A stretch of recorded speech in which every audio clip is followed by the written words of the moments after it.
La vibración. El diccionario define la palabra vibración como un temblor rápido. La mayoría cree que solo el sonido produce vibración, pero todo vibra. La vibración es medida por su velocidad, o sea, por el número de oscilaciones que ocurren en un segundo de tiempo, y la manera de expresarlo es: esta vibración tiene una frecuencia de número, es decir, esto vibra a tal frecuencia. Entre los colores, el blanco, que es la reunión de todos los colores vistos en la luz, es el que vibra a más alta frecuencia. El negro es también la reunión de todos los colores, pero vistos a la sombra. Y tiene la frecuencia más baja de todas, o sea, cero frecuencia. Los pensamientos emiten vibraciones que parten en todas direcciones, tal como las ondas que se forman en el agua cuando a ésta le cae una piedra y tiene color. Los pensamientos negativos son sombríos y por lo tanto vibran a baja frecuencia. La gente los llama pensamientos negros.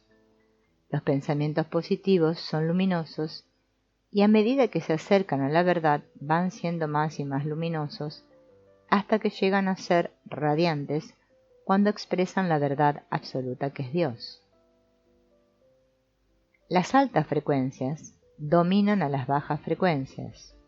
Los pensamientos de alta verdad disuelven los pensamientos sombríos, bajos, falsos, actuando como una carga de dinamita en una roca. Esto te hará ver lo que ocurre cuando tú opones el pensamiento y la palabra de la verdad a un cúmulo de cristalizaciones sombrías, y por eso te dije que bastaba con el deseo sentido para comenzar a deshacer las cristalizaciones acumuladas en el subconsciente. Las personas que tienen la evidencia desarrollada conocen los pensamientos por su color y, como saben el resultado exterior de cada tipo de pensamiento, pueden predecir el futuro. Ven claramente el producto inevitable de cada persona. Los pensamientos de amor y buena voluntad son color de rosa iridiscente. El de la pasión sexual es rojo encendido. El color de los pensamientos de vida es amarillo. El de la inteligencia es lo que llaman hoy chartreuse, muy luminoso. Los de misticismo son color violeta iridiscente y profundo. Cuando hay negatividad mezclada con estos colores, el tono se vuelve sucio. Por ejemplo, en la persona cuya inteligencia está aún sin desarrollar o embrutecida, el color es el de la mostaza. La pasión sexual, cuando no es comprendida y está guiada únicamente por el instinto animal, es marrón rojizo. Las vibraciones mentales forman un aura de forma ovoide alrededor del cuerpo, y en ese aura se ve toda la composición de colores que emanan del pensamiento individual. El subconsciente limpio, positivo, produce un aura luminosa, multicolor, como el oriente de la perla. Como las altas frecuencias dominan a las bajas, ningún pensamiento negativo que viene de afuera puede penetrar en un aura y un ambiente positivo. Para que pudieran penetrar en la mente de un individuo, éste se tendría que poner a tono con ellos, o sea, que tendría que ponerse a pensar en forma negativa. La ley de atracción es inmutable. Ella ordena que todo atraiga a su igual. Las imágenes que están grabadas en el subconsciente atraen irremisiblemente todo lo de su misma clase y repelen todo lo que no sea afín a ellas. Por eso es que si el concepto del individuo es bueno, no se ve sino el bien. Como no puede atraer lo que no es igual a su concepto, no puede acercársele nada malo, y a la inversa. El individuo, que está lleno de conceptos errados, no le ocurren sino cosas malas, porque no le es posible atraer otra cosa. Esa es la explicación del llamado contagio del pánico. ¿No has notado que cuando te entregas a meditar o darle vueltas a tu cabeza a algún incidente, digamos una mala crianza que se te ha hecho o una ofensa, cómo te va aumentando la indignación y el resentimiento? ¿Comprendes ahora que atraes todos los pensamientos iguales y que estos vienen a aumentar el volumen de los tuyos? El que ya conoce esta ley no se permita jamás el lujo de entretener en su mente una sola idea desagradable. Al pensarla la rechaza, la compara con la verdad del ser y piensa inmediatamente en algo bueno. Espero que te habrás dado cuenta de la necesidad de mantenerse risueño, viviendo en el clima celestial. Piensa lo bueno y se te dará. Debido a esta ley de atracción, al salir de un pensamiento de la mente, éste busca a sus semejantes y se junta con ellos. Hay en la atmósfera grandes masas como nubes de pensamientos. Si el concepto colectivo de una ciudad es pesimista, las nubes son gris oscuro.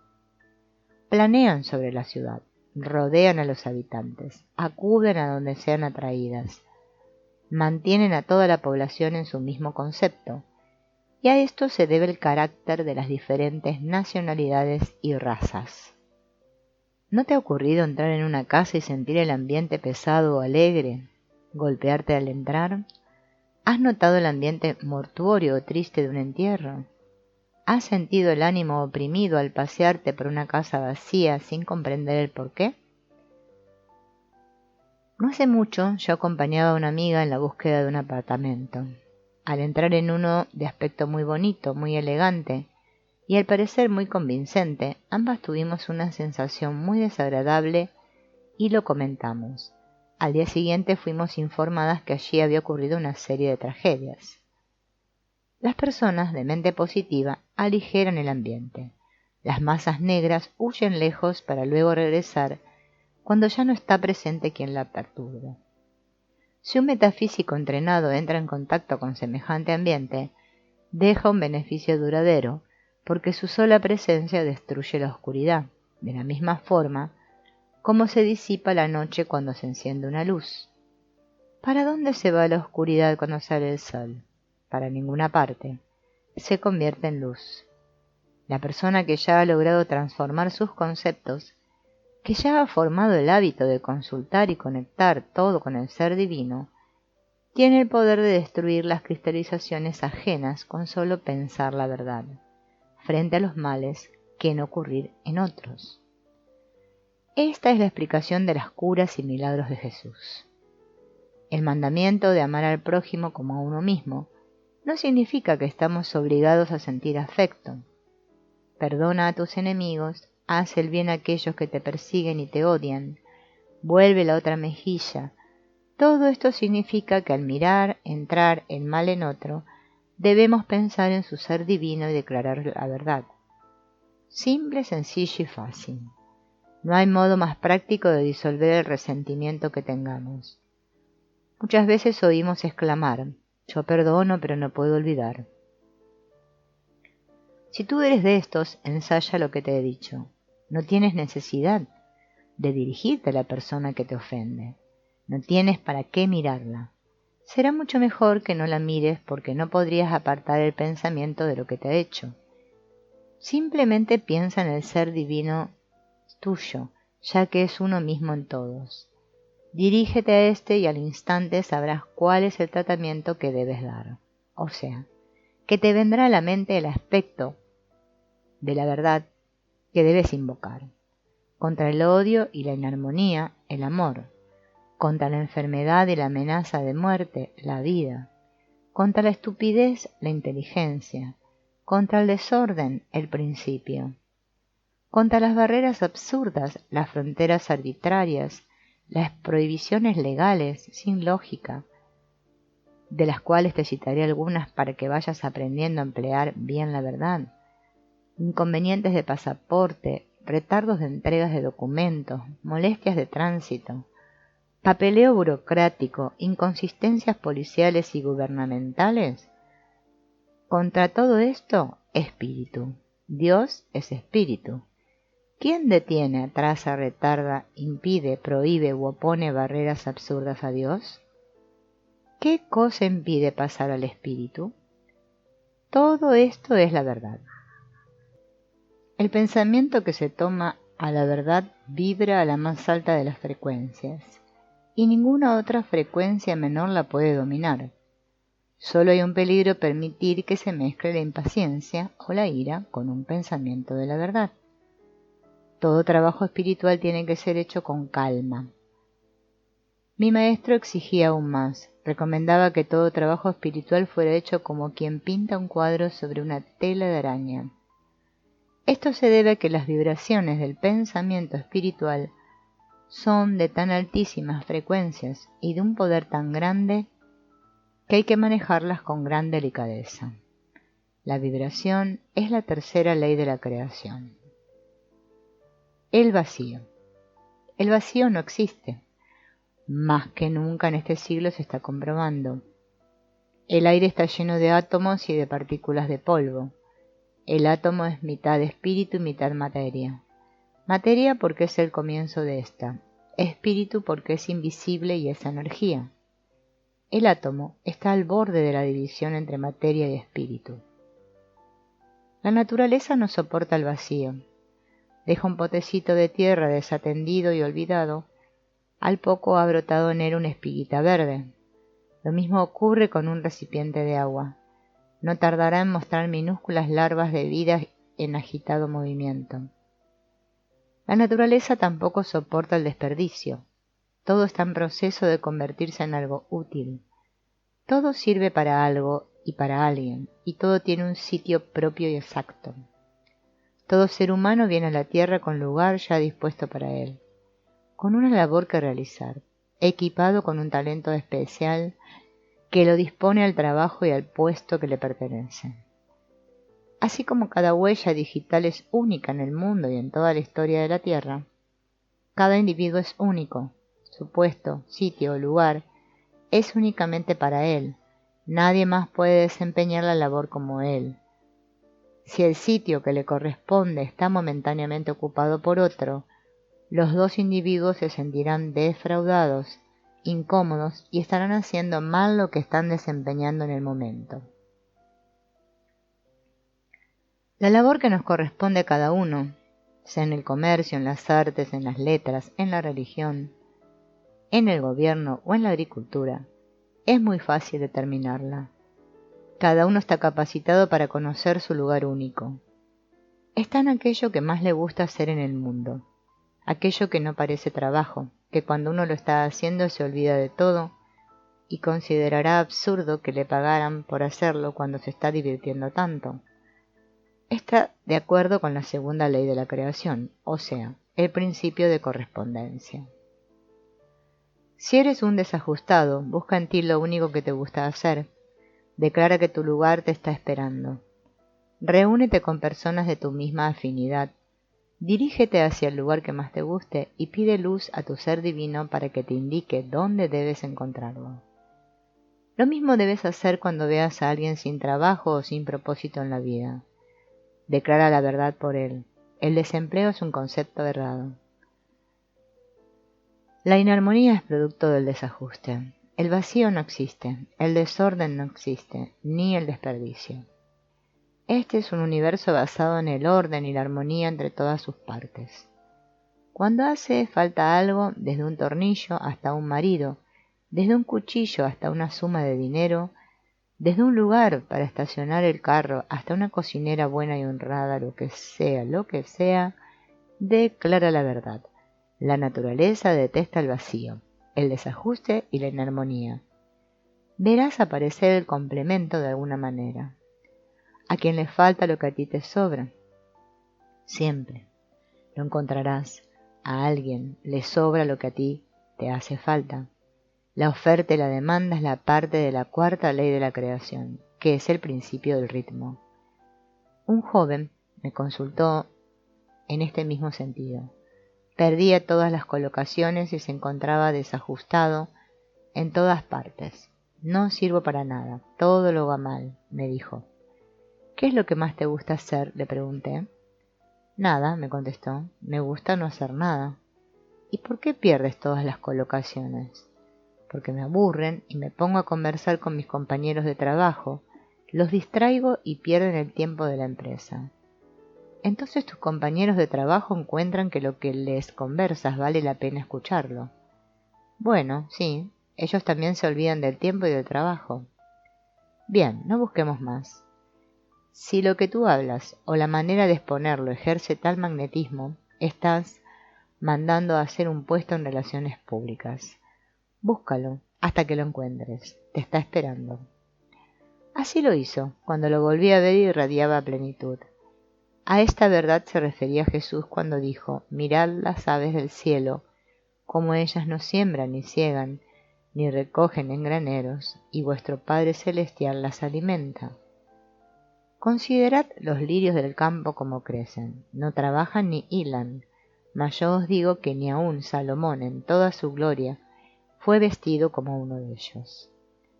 Esto no significa que estamos autorizados para entregarnos a la pereza y que la comida y las ropas nos caerán del cielo. Lo que significa es que cada cual en su sitio apropiado tendrá todo lo que necesita, sin trabajo y sin esfuerzo. A los pájaros no les corresponde sembrar ni cegar, ni recoger en graneros. Esto solo le corresponde al hombre que en ello encuentre su mayor placer. El cometido de las aves es el de continuar la especie voladora, que va a tener al plano angélico. Su contribución a la vida del hombre es la de recrear la vista y los oídos. A las flores no les corresponde trabajar hilando telas. Su cometido es el de florear siempre. Su contribución, además de recrear la vista y adornar, es la de proveer con la miel y el polen a completar la labor de las abejas. La mente superior se encarga del resto.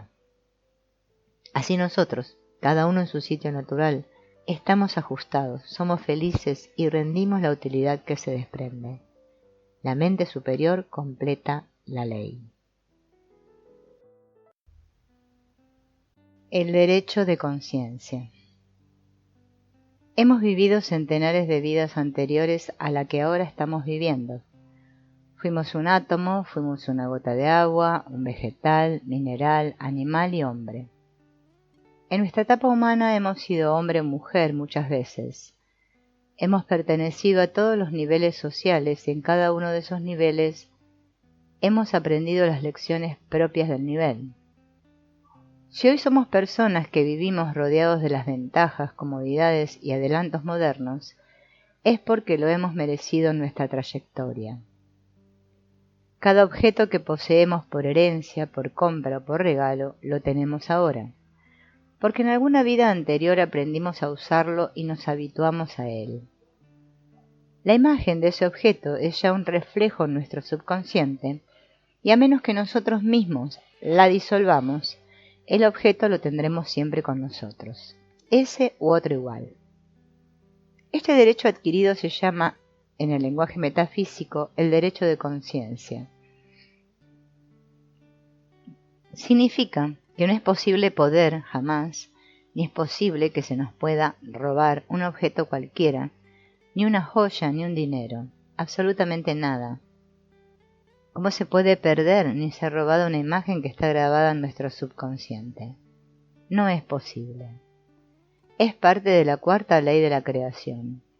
De ella dijo Jesús: no os alleguéis tesoros en la tierra, donde los ladrones las hurtan y el moho destruyen. Antes allegaos tesoros en el cielo, donde el moho no puede destruirlo, ni los ladrones los pueden hurtar. La creencia general es que esto significa que debemos coleccionar virtudes y despreciar las posesiones terrenas, pero no es así. El maestro expuso la ley en esas palabras, añadiendo: porque donde está tu tesoro está tu corazón. Ya sabemos lo que él quería decir con la palabra corazón. Además, la frase, como él la dijo, era: porque lo que está en tu corazón es tu tesoro. Fue mal traducida y adulterada cuando la pasaron del idioma arameo al latín. Cuando a ti se te extravía algún objeto de tu posesión, cuando se pierde algo por la calle y cuando algo te sea robado, con solo recordar el hecho de que tú posees lo que tienes por derecho de conciencia, que está grabado en tu subconsciente y esta imagen no te la pueden quitar ni la puedes perder, basta para que el objeto aparezca intacto. Alguien te lo devuelve, lo encuentras tú mismo o reciben un regalo de un objeto similar. Sin ningún esfuerzo para ti volverá a tus manos de ahora en adelante, porque ya conoces la ley. No lo olvides. No te angusties ni le temas a los ladrones. Tu pensamiento en ese respecto se convierte en positivo y no se te puede acercar a alguien con intención de hurtar.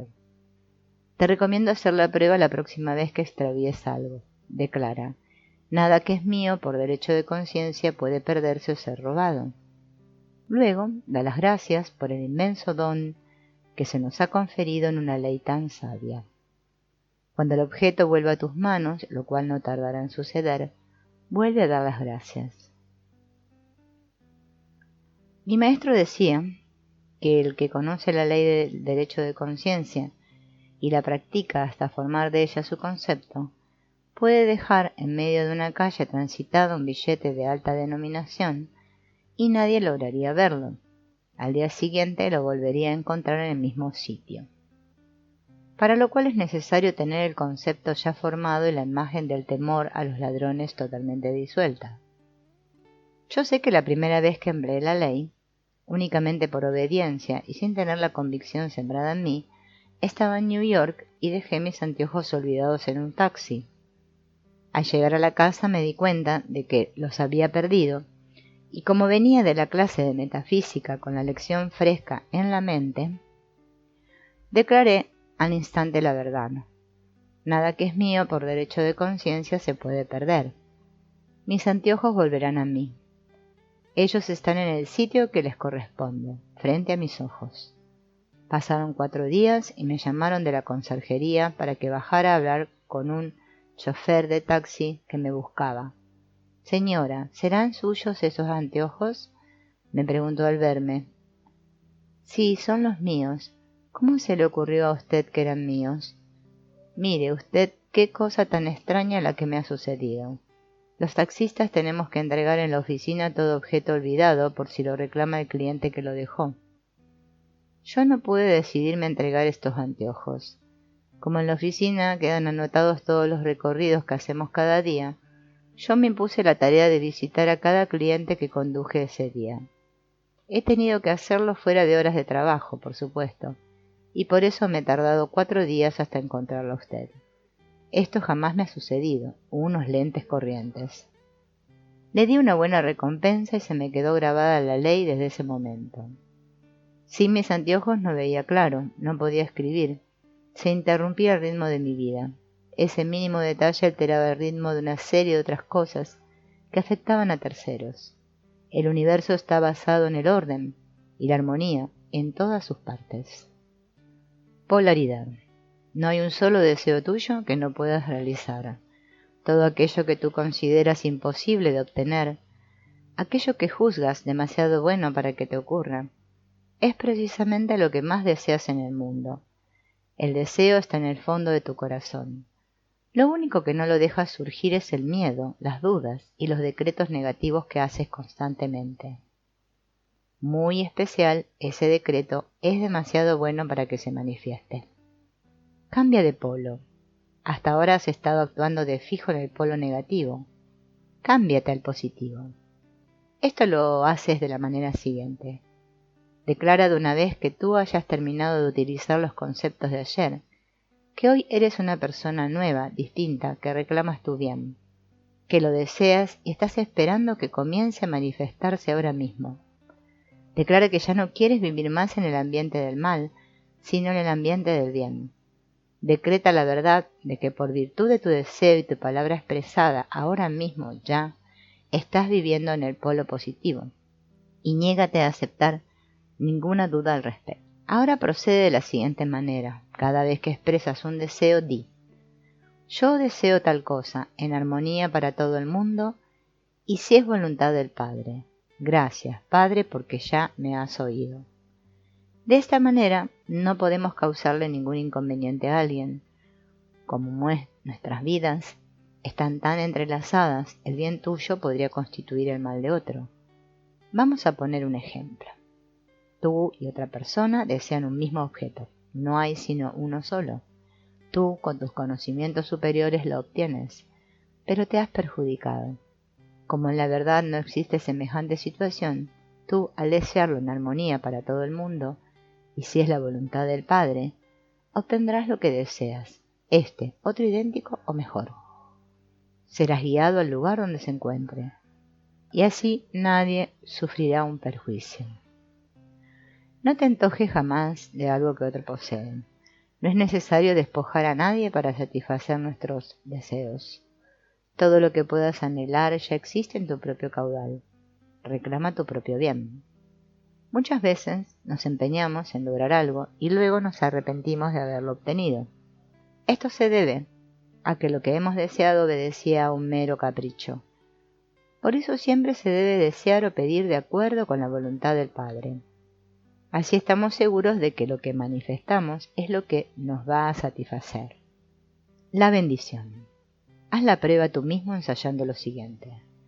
Pon 2 plantas, una al lado de la otra, riégalas a las 2 todos los días, pero escoge una de las 2 para bendecirla y alabarla. Dile muchas cosas bonitas, ámala. A la otra, cuídala, pero no la bendigas ni la alabes. Tú mismo verás el resultado. Cada vez que sucede algo malo o desagradable, no pierdas un instante. Di, es por bien. Bendigo el bien que contiene. Todo contiene el bien, y al tú bendecirlo, se aumenta y se manifiesta. Lo que parecía malo se convierte en una gran bendición y una felicidad, porque lo habrás pasado al polo positivo. No bendigas a las personas, bendice el ser divino en ellas. No bendigas a un enfermo, bendice al órgano saludable que está manifestando una mentira. Bendice la salud y la verdad en él. Ten cuidado, esmerado, en no expresar jamás algo que vaya en contra de otros. La ley del ritmo, no hagas a los otros lo que no quisieras que te hicieran a ti. Es un buen boomerang y no perdona. Lo que le hagas a otro se devuelve y te lo harán a ti. Si le deseas mal a otro, te ocurrirá ese mal a ti. Si calumnias o criticas, otros te calumniarán y te criticarán. Si bendices a otro, encontrarás quien te bendiga a ti. Si ayudas a otro, encontrarás ayuda cuando más lo necesitas. Si perdonas, serás perdonado. El ritmo es un péndulo. Cuando alguien te haga un daño, no lo bendigas. Bendice su ser divino. Dile mentalmente que se te haga el bien y piensa en otra cosa. Así, cuando tú hagas algo sin intenciones de herir o molestar a otros, pasará desapercibido y nadie lo sentirá. Cuando te irrite un majadero, bendice en él a un ángel desconocido. Verás que te dará una buena noticia o un dato útil. Cuando no quieras ser interrumpido en algún trabajo, declara la armonía del ser. Di, no es armonioso el ser interrumpido. Dios está en este trabajo y al mismo tiempo en el inoportuno. No es posible que Dios se divida en 2 y que las 2 partes sean antagónicas. El universo está constituido así. Todo surge del principio masculino y femenino. El pensamiento es masculino, polo positivo. El alma es femenina, polo negativo. Ahora es cuando puedes comprender lo que al principio te hubiera confundido. Y es que el pensamiento, para manifestarse, necesita unirse a ser o ser casado con un sentimiento. El alma es la sede de las emociones, de los sentimientos. Alma. Casi no te he nombrado el alma porque es un estudio que ha ocupado demasiado la atención de los hombres. El alma es ese fantasma que a veces aparece y asusta. Es también la sede de las emociones. El alma del hombre habita lo que llaman el plano astral. Lo habrás oído nombrar mucho. Las fuerzas que rigen ese plano son llamadas psíquicas. En el reino de las experiencias fenomenales como el espiritismo, la mediumnidad, ciertas manifestaciones magnéticas, etc. Es un plano muy ameno, muy distraído, muy interesante, pero también aterrador a veces. Pocos de los que se dedican a estudiarlo, deslumbrados por sus manifestaciones misteriosas, pasan de allí. No adelantan ni espiritual ni materialmente, a pesar de que todos viven bajo la ilusión de estar en la verdad. Jamás ningún estudiante del plano astral es feliz, ni sano de cuerpo ni rico. No logran dominar sus problemas ni sus defectos. Sus conceptos son negativos y ven el mal como el resto de los ignorantes. Por sus frutos los conoceréis, dijo Jesús. Para resolver sus problemas los verás consultando con las almas de los muertos, corriendo a consultar a las personas que leen la mano, tiran las cartas y predicen el futuro. Estos espíritus o almas descarnadas siempre son del mismo grado de evolución del que las llama, pues no se puede atraer sino lo que sea igual a la propia conciencia. Generalmente los consejos que reciben son contradictorios, de acuerdo con la opinión del espíritu que lo está impartiendo, y llevan a sus víctimas de la confusión al desastre. Las personas psíquicas, estudiantes del plano astral, tratan de asombrar a los demás con sus conocimientos misteriosos y que rara vez les es permitido revelar. El psiquismo termina por enloquecerlos, porque sin la guía del ser divino y la verdad, el plano astral se convierte en un laberinto sin salida. A ese plano se refirió Jesús cuando dijo: ancha es la puerta y espacioso el camino que lleva a la perdición, y muchos son los que entran por ella. Porque la puerta es angosta y estrecho el camino que lleva a la vida, y son pocos los que la hallan.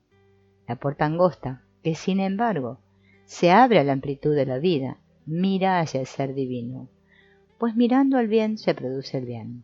Mirando siempre hacia la sombra no se manifiesta sino sombra. Por sus frutos los conoceréis. Está simbolizado en el siguiente relato. Después de haber servido a Labán, al padre de su esposa, durante muchos años con toda eficacia y lealtad, y no haber recibido ninguna recompensa, Jacob le pidió a su suegro que le diera un salario. Labán le preguntó: ¿qué te daré? Y Jacob le contestó: aparta de tus reses todos los machos cabríos listados y manchados y todas las cabras salpicadas. Estas y la cría que salga listada, manchada y salpicada serán para mí. Los blancos y negros serán todos los tuyos de hoy en adelante. Labán convino y separó las bestias. Jacob entonces cortó varas de álamo, de avellano y de plátano oriental. Descortezó en ellas listas de madera que apareciera lo blanco de abajo contrastando con lo que les quedara de corteza oscura, y las echó en los abrevaderos de las reses de Labán. Estas tenían que mirar la vara cada vez que bebían el agua en que flotaban, y la cría que parían salía también manchada, listada y salpicada. De esta manera aumentaron sus rebaños en cantidades extraordinarias. No se trata aquí de una lección de moral, sino de exponer la ley, a la manera bíblica. De lo que se mira, se reproduce. El ser astral es humano. El alma humana es la que se gradúa al plano astral. Y es la que acude a las sesiones espirituales.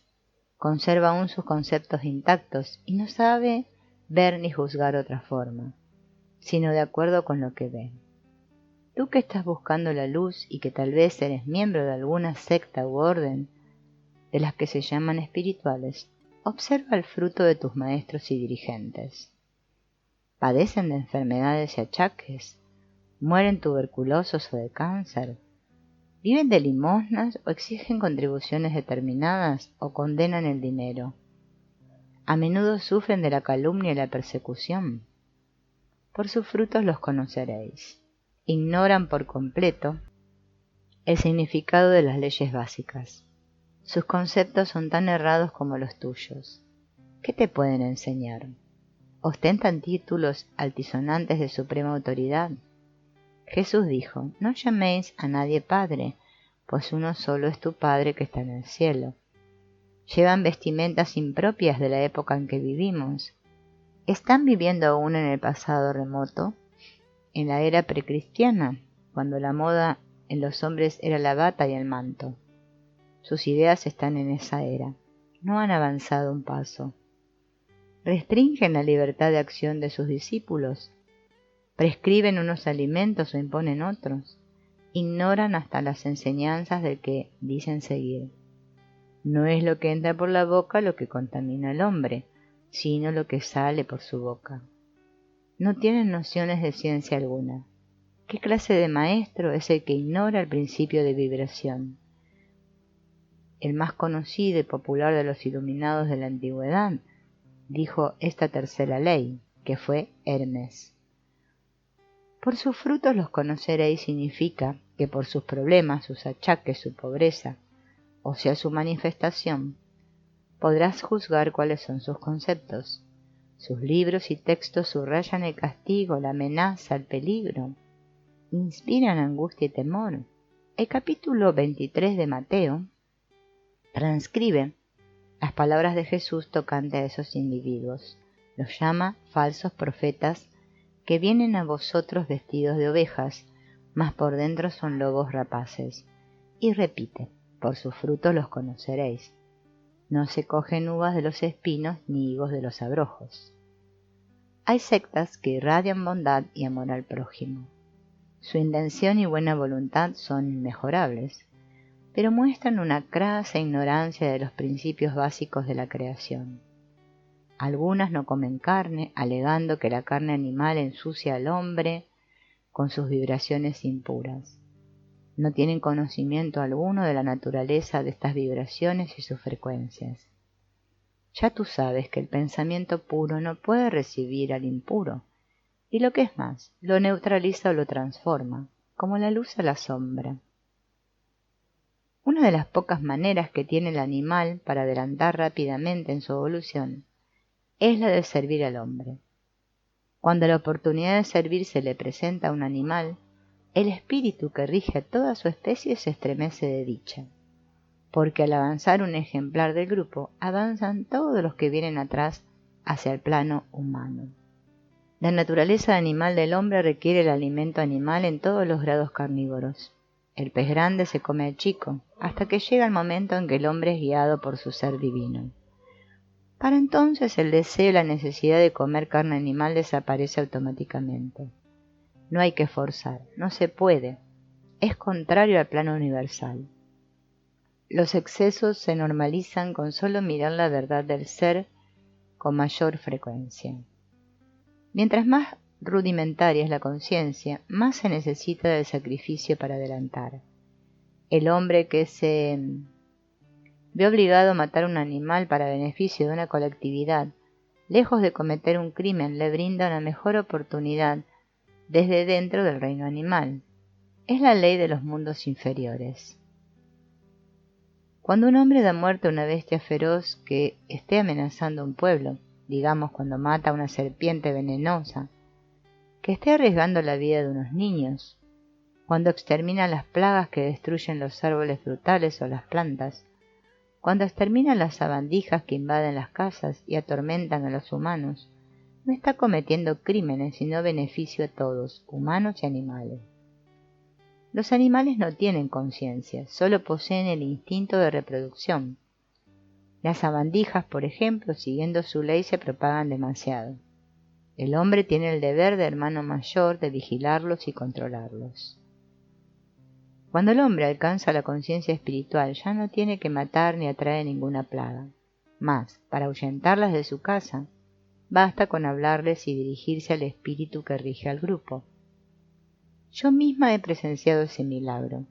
He visto un metafísico avanzado deshacerse de unas cucarachas y unos mosquitos que entraron a su casa. Hermanos, dijo, dirigiéndose a los espíritus del grupo, velen por sus pupilos. Están en desarmonía. Mi casa no es el medio apropiado para ellos.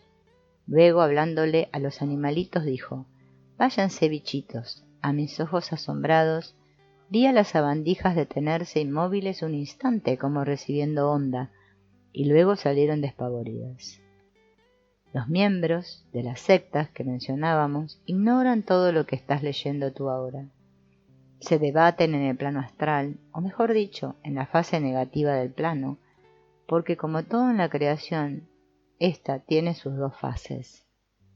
El alma es astral y es la sede de los sentidos y las emociones. Sin estos, la vida valdría poca cosa, pues no podríamos sentir ni apreciar el arte, la belleza ni la música. La diferencia será la del cine mudo, antiguo, comparado con el moderno, con su colorido, su sonido y su técnica asombrosa. Los sentidos y las emociones deben ser cultivados como se cultiva un talento, pues también son dones divinos. Por ningún concepto se les debe menospreciar, negar o rechazar. Se les debe ajustar y equilibrar, y esto se logra elevando el pensamiento al ser divino y a su verdad cada vez que sea necesario. Los excesos, la emotividad y el sensualismo los regula. Como no podemos nosotros con nuestra débil voluntad, Él los regula. Reprimir, frenar y frustrar nuestras emociones y renegar de ellas y de nuestros sentidos sin apelar a la verdad del ser divino es atrofiarlas y hasta destruirlas. Es matar el alma o herirla y enfermarla. Cuando esto sucede, se retrograda el ser humano al plano animal o pasa varias vidas tratando de recuperarlas. Hay sectas que enseñan que para poder hacer contacto con Dios hay que prepararse. Hay que adoptar posiciones complicadas y enfocar la mente en algún sitio del cuerpo, tal como el entrecejo o la base de la columna vertebral, y luego pronunciar una palabra mágica. Todo eso pertenece al plano astral y logra comunicar al ser únicamente con las fuerzas psíquicas del plano astral.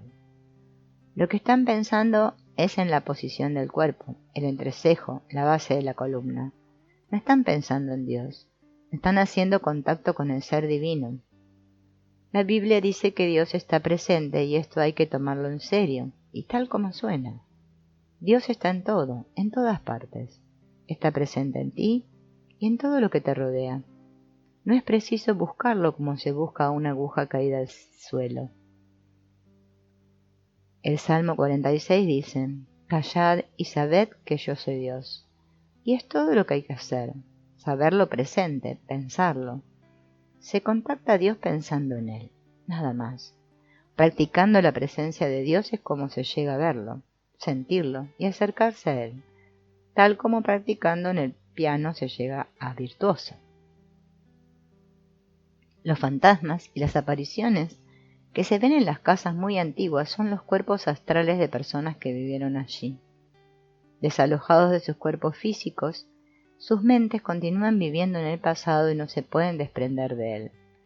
No están conscientes de los que los ven. Viven la vida y ven la casa como era cuando ellos estaban entre los humanos, con todos sus conceptos intactos. Son 7 los planos o estados de conciencia. Cada plano comprende 7 subplanos. El hombre va avanzando de uno a otro con cada expansión de su conciencia. El plano mental es el estado de conciencia superior al plano astral. Luego le sigue el plano espiritual, que es el más alto que podemos conceptuar. Conocemos muchos de los ascensos que se adquieren en este plano, pero para nuestro propósito no es útil entrar a enumerarlos. Aquí estamos estudiando el plano mental y el espiritual, o sea, las leyes que rigen para alcanzarlos aquí mismo en la tierra.